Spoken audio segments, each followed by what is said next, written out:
एक पिता अपनी बेटी को भगवान को भोग लगाने के लिए बोलकर बाहर चला जाता है, लेकिन उसने सोचा भी न था कि एक अविश्वसनीय कहानी सामने आएगी जो इस दुनिया में कृष्ण भक्ति की मिसाल बनकर युग युग तक सुनाई जाएगी। नमस्कार दोस्तों, आज हम आपके सामने प्रस्तुत करेंगे भक्त शिरोमणि कर्माबाई की एक अद्भुत कहानी, जिसमें खिचड़ी ने एक विशेष भूमिका निभाई। कर्माबाई, जिनका जन्म राजस्थान में जीवनजी डूडी के घर में हुआ था, वे एक किसान परिवार से थीं। उनके पिता की ईश्वर में बहुत आस्था थी। उनके पिता श्री कृष्ण को भोग लगाए बिना भोजन नहीं करते थे। एक बार जब उनके माता पिता तीर्थ यात्रा पर गए तो उन्होंने कर्माबाई को भगवान को भोग लगाने की जिम्मेदारी सौंपी।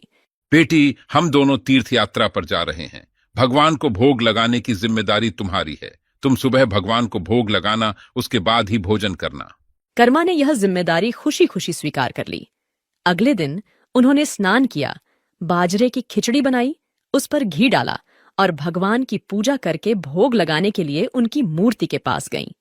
उन्होंने थाली भगवान के सामने रखी और प्रार्थना की, हे प्रभु, जब आपकी इच्छा हो तब आप भोग लगा लेना। इसके बाद वे अन्य कार्यों में व्यस्त हो गईं, लेकिन बार बार भोग की थाली की ओर देखने जातीं। उन्होंने देखा कि भगवान ने खिचड़ी नहीं खाई है। इससे चिंतित होकर उन्होंने सोचा कि कहीं खिचड़ी में घी और गुड़ की मात्रा कम तो नहीं है। इसलिए कर्मा ने उसमें घी और गुड़ मिलाया और वहीं बैठ गई। लेकिन भगवान ने फिर भी नहीं खाया। तब कर्मा ने कहा, हे प्रभु, आप भोग लगा लीजिए। माँ बापू आपको जिमाने की जिम्मेदारी मुझे देकर गए हैं, इसलिए आपको भोग लगाने के बाद ही मैं खाना खाऊंगी। लेकिन जब भगवान ने भोग नहीं लगाया तो कर्माबाई ने उनसे विनती की, प्रभु, आपने अभी तक भोग क्यों नहीं लगाया? आप भी भूखे हैं और मुझे भी भूखा रखा है। कर्मा की खिचड़ी भी अब ठंडी हो गई थी। माँ बापू तो कुछ दिनों में आएंगे, तब तक आपको मेरे हाथ की बनी खिचड़ी ही खानी पड़ेगी। इसलिए देर मत करो, वरना मैं भी भूखी रह जाऊंगी। शाम हो चुकी थी और कर्माबाई ने कुछ भी नहीं खाया था। आखिरकार कृष्ण को आना ही पड़ा। कर्मा को एक आवाज सुनाई दी, कर्मा, तुमने पर्दा किया ही नहीं, ऐसे मैं भोग कैसे लगाऊं? यह सुनकर कर्मा ने अपनी ओढ़नी की ओट की और उसी की छाया में श्री कृष्ण ने खिचड़ी का भोग लगाया था। पूरी थाली खाली हो गई। यह देखकर कर्मा बोली, भगवान, इतनी सी बात थी तो पहले बता देते, खुद भी भूखे रहे और मुझे भी भूखा ही रखा।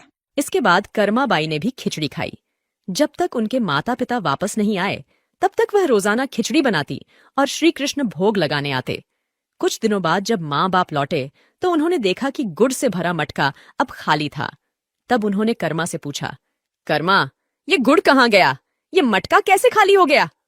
भगवान कृष्ण रोज भोग लगाने आते हैं, इसलिए कहीं मीठा कम न रह जाए, मैं गुड़ ज्यादा डाल देती हूँ।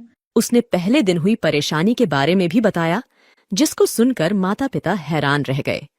जिस ईश्वर को ढूंढने के लिए वह तीर्थ यात्रा पर गए थे, जिसे लोग न जाने कहां कहां ढूंढ रहे हैं, उन्हें उनकी बेटी ने अपने हाथों से बनाई खिचड़ी खिलाई। जब उन्हें यकीन नहीं हुआ तो कर्मा ने कहा, आप कल देख लेना, मैं खुद भगवान को भोग लगाऊंगी। अगले दिन कर्माबाई ने खिचड़ी बनाकर भगवान कृष्ण को भोग लगाया और प्रार्थना की, हे ईश्वर, मेरे सत्य की रक्षा करना, भक्तों की पुकार सुनना। यह सुनकर श्री कृष्ण खिचड़ी खाने प्रकट हो गए। यह देखकर कर्माबाई के माता पिता दंग रह गए। इस घटना ने कर्माबाई की भक्ति और उनके परिवार के विश्वास को और भी मजबूत कर दिया। यह कहानी कर्माबाई की अटूट श्रद्धा और भक्ति की एक मिसाल बन गई। दोस्तों, कैसी लगी आपको यह कहानी? ऐसी और भी अनेक कहानियों के लिए हमारे चैनल को सब्सक्राइब करें। धन्यवाद।